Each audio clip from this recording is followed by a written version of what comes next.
Hey, how you doing? Long time no see. Dr. Prodigal just thinking. I've been away for a minute, not necessarily because I just didn't want to do anything, but I wanted to take some time and be really careful on what I say during this holiday period. I've really been watching certain things, such as we have a family member that's in a nursing home situation. We call it skilled care facility. What I noticed there, a lot of people they don't have people to come and visit them.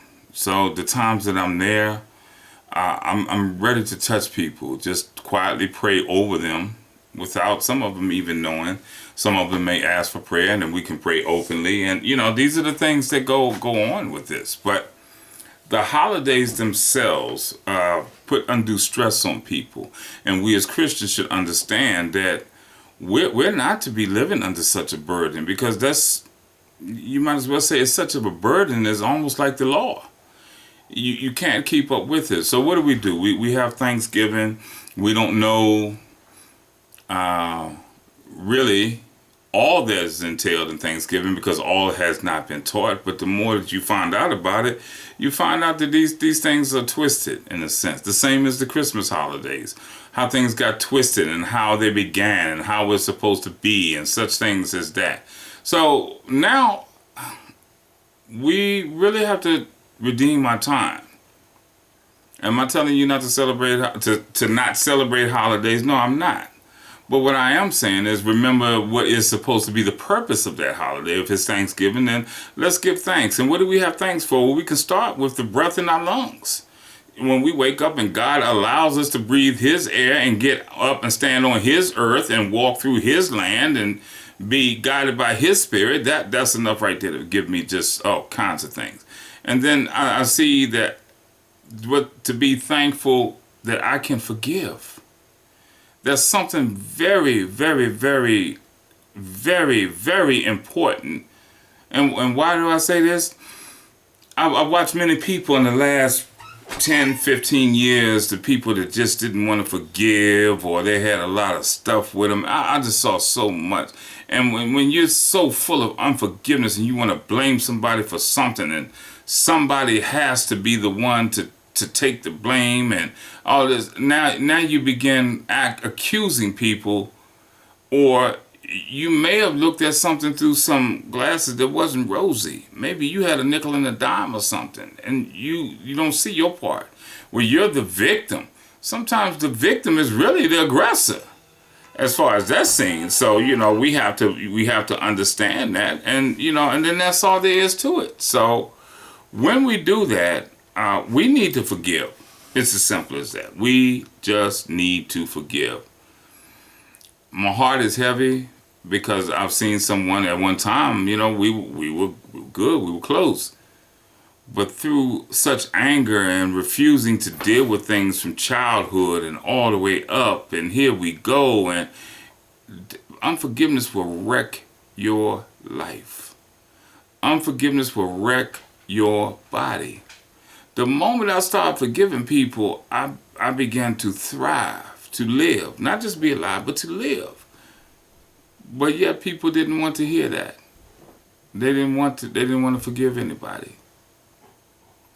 Well, I found out it's easy for me to forgive you than it is for me to go to the doctor and get blood pressure medicine and everything else.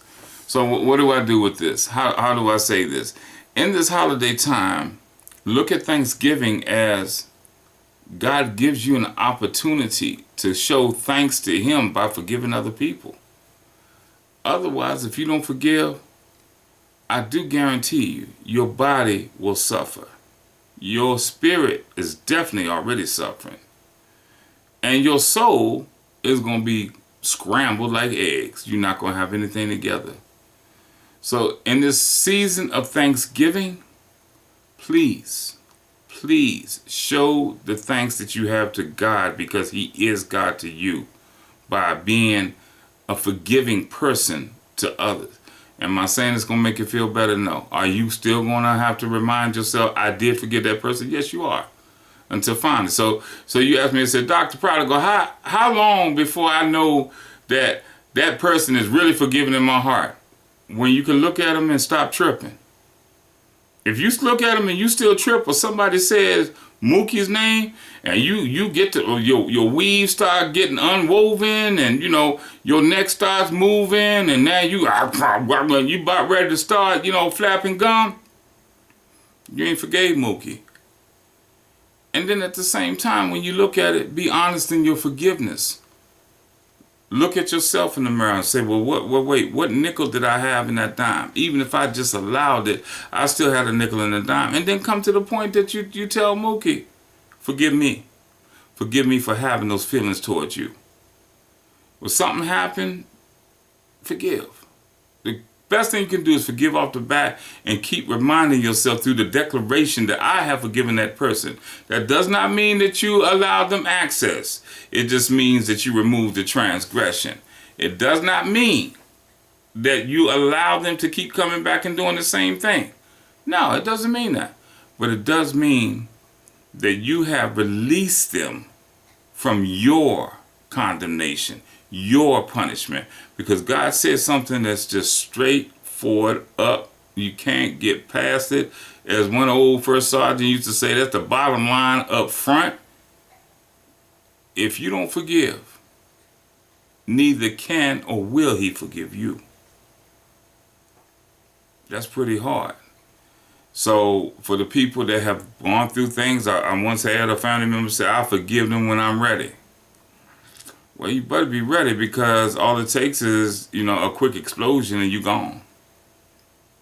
Now you're in eternity with unforgiveness and receiving unforgiveness. So again, I say this Thanksgiving, let's get together. Let's thank God that he forgave us, and that it showed that we're thankful to God by us going out to forgive others. God bless you. Let's holler and enjoy your Thanksgiving. And I don't like turkey, but y'all can bring me some turkey wings. God bless you.